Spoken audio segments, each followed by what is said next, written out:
Hello everyone. I just give people a chance to join us. I can see people joining already. Thank you for being here.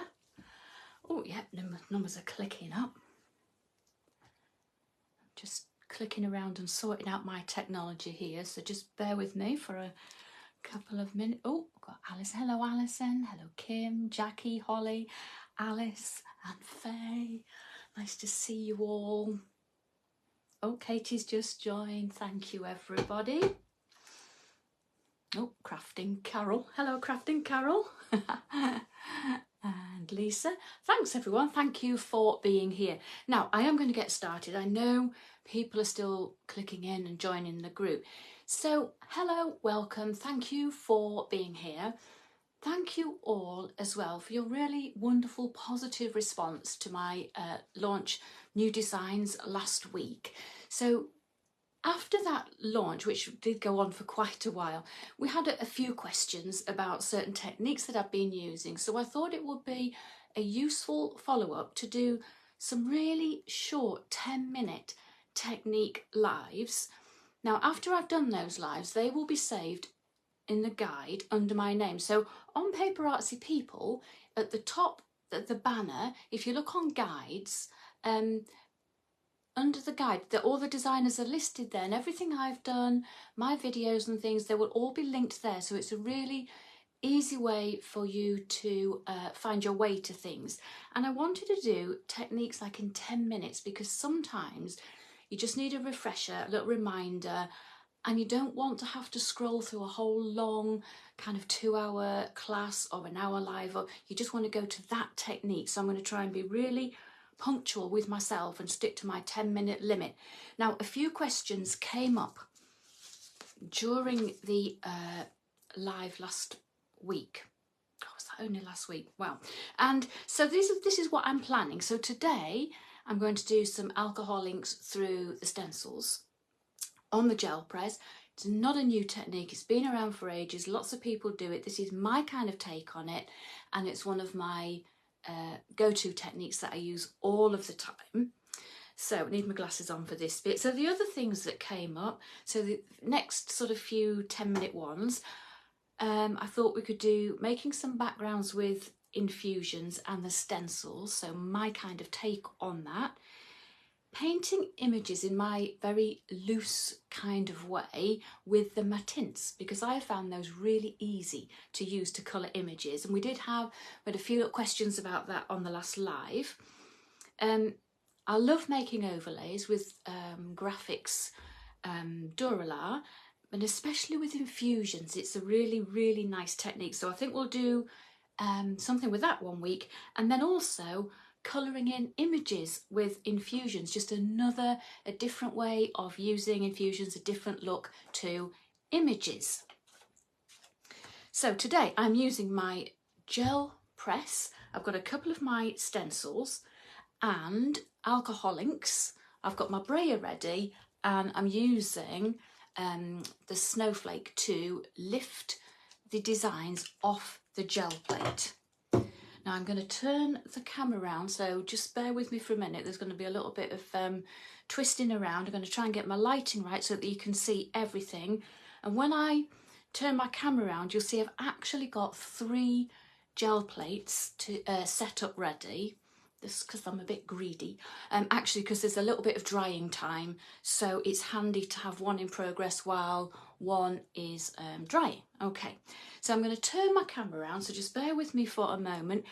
I'm not keeping check of the comments very well, so yep. Okay, so what I will do though, if you've got any questions, feel free to leave me those questions, and I will check back later if I don't get to answer them as I kind of go along. Right, I'm going to turn my camera around, so just bear with me for 2 ticks. I've got to make sure I've got everything the right way up as well. Oh, I hope I've just seen that my husband's watching.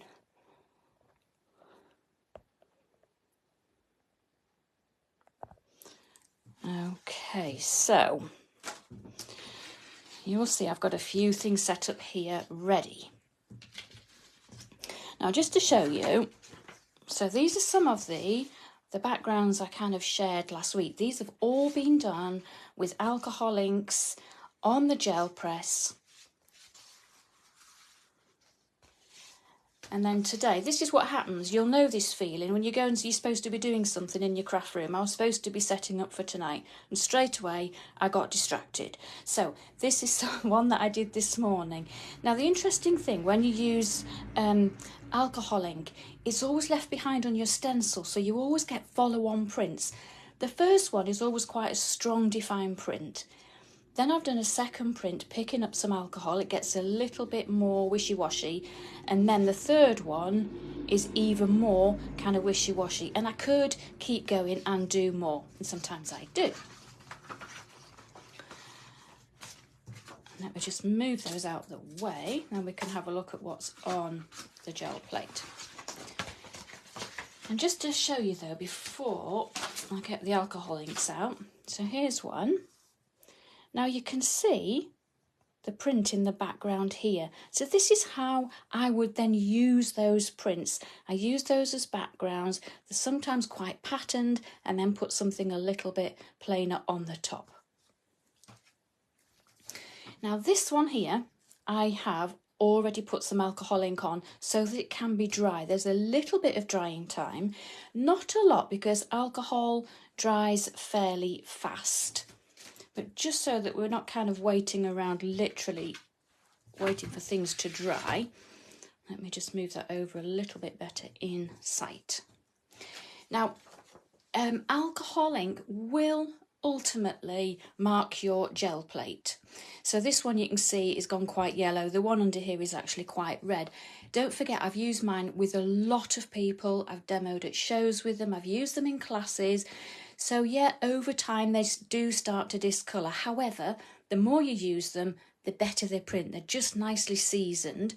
You know, and if you're worried about, you know, keeping your gel plate really clean, I would just say why? It's a printing plate. So you're better off just kind of getting it used really.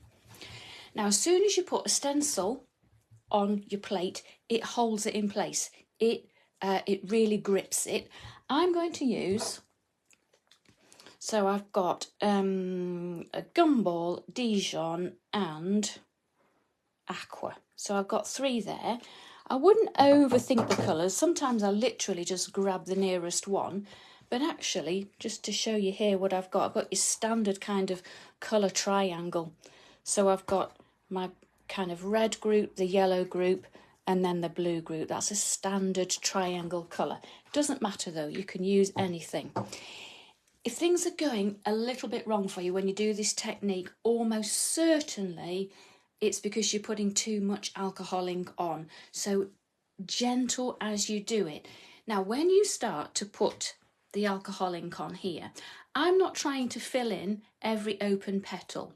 This, by the way, is one of the new stencils. It's PS430 and it's got this nice open floral design. So what will happen when you put the ink on, it will actually travel underneath the stencil. I'm not trying to fill in those petal shapes. What I will do though, I am going to make sure that when I put the ink on, it's touching the edge. And you might be able to see that it's travelling underneath.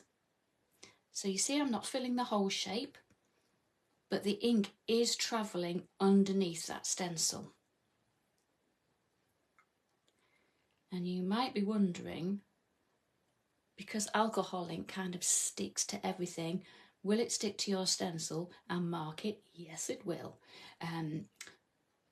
But there is a way around that. So if you really want to clean them, just pop them in a bucket with something like a vanish powder, something with that kind of stain removing enzyme. Leave them overnight and it does lift off. You can put your brayers in as well. So I'm just putting that alcohol ink straight onto like naked plate. There's nothing on the plate. And I'm going to add a little bit of Dijon. I like this because it's yellow, but it's not too yellow. But as I said, you can try any colours.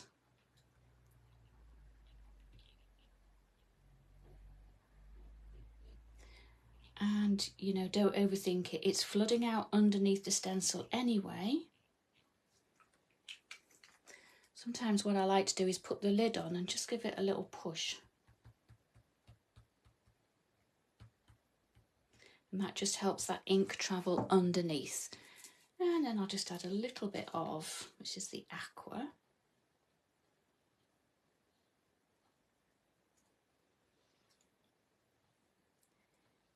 And you'll soon know if you put too much on, you'll take your print and it will look too dense, and it can just be a little bit too much, a little bit flooded. I think I'm just going to leave that one like that. Now it does take a little while to dry, not a lot, because alcohol evaporates really, really fast. So this one I did a little bit earlier, not long ago, about 15 minutes ago or so. This one is the 428 stencil. This has kind of got the moon phases on. And if I lift that off there, okay, so you can see my pattern there. You can also see how much is left on the stencil. We're going to use that in a minute. Now, when you're doing this, because that's been on there for a while, it's properly dried, you might find as you lift that stencil, you might just need to give that another couple of minutes to dry. It might be still wet underneath. And now I'm going to use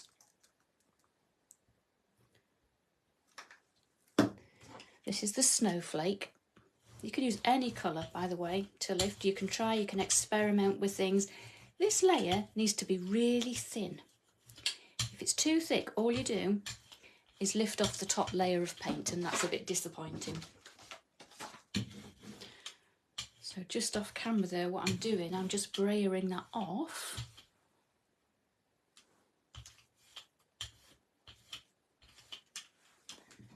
I'm just going to put my card on there. Now, if you find your gel plate isn't printing very well, or sometimes what you might find, it starts to tear the paper a little bit, it probably means that your gel plate needs a little bit of oil. So the main ingredient of the gel plate is oil, mineral oil, or baby oil, as we call it in the UK.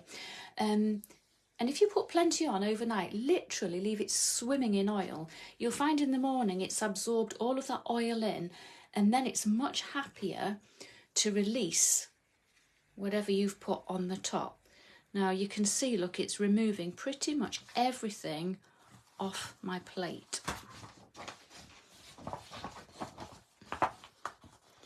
And there is my first print.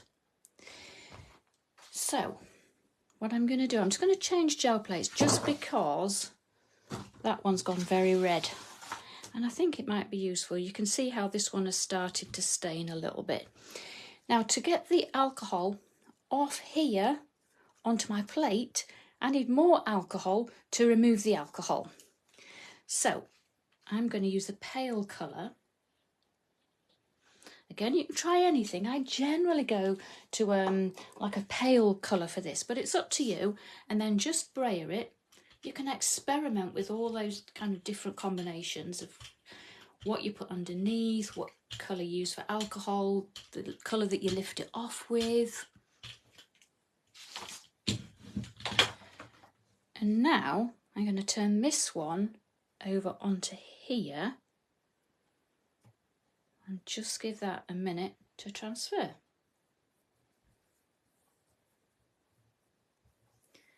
And while that one's working, I'm going to lift this one off. Now you'll see, you can probably see the pattern there. Still got plenty on here to use. Look, that though needs to dry for a moment. Otherwise, if you brayer it too early, you pick up the alcohol ink in with your paint and it just becomes this kind of pastel shade and you lose the definition a little bit. Now if I lift that there, can you see how that has transferred the pattern onto there?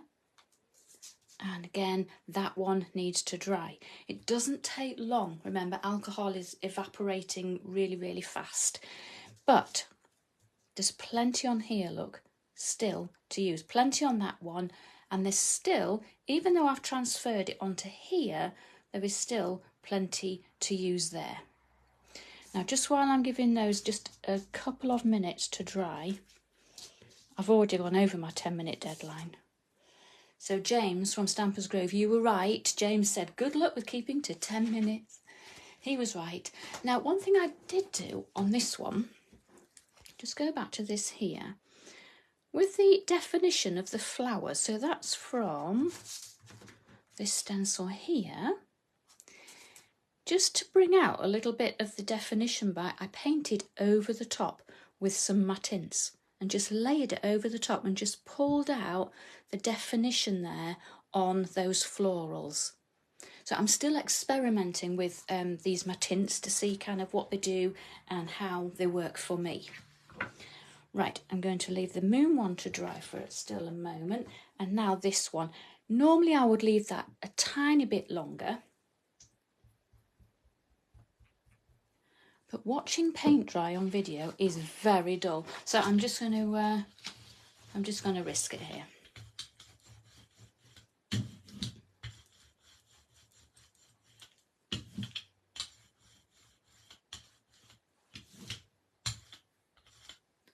So remember, super thin layer.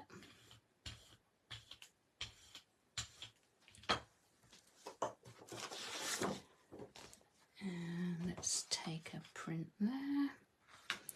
Of course, anytime you take a print, I always think they look messy when you first do them.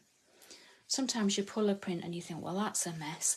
As soon as you trim the edges off and start using, they just take on a whole different life. So, you know, if you take your print and you think it's not great, work with it. And I keep all of mine, even the rubbish ones that I don't like very much, and they all get chopped up and used.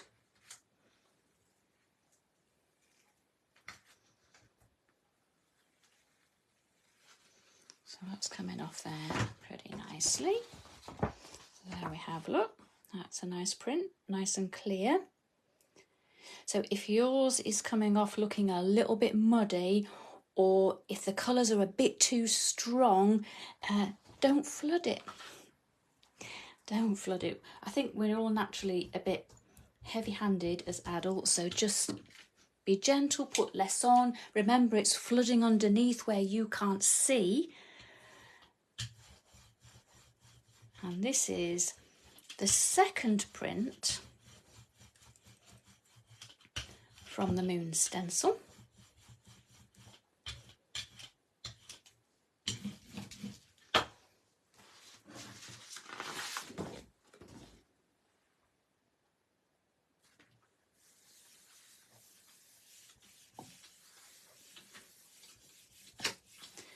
And don't forget, if you've got any questions, you can fire away in the comments. I might not see them now. I will attempt to go back and answer them. And if you do this technique and it's working well for you, share it in the group. Let's see. So here we have the second print. Oh, it's looking really quite different. Oh, I like this. My moons have come out blue. Oops. Torn a little bit the edge. That does happen sometimes. So there we have first print and second print.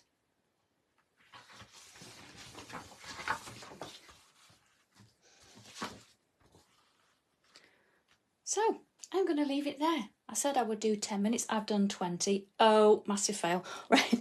And then keep an eye out in the Paper Artsy group. I will share another little live 10-minute techniques.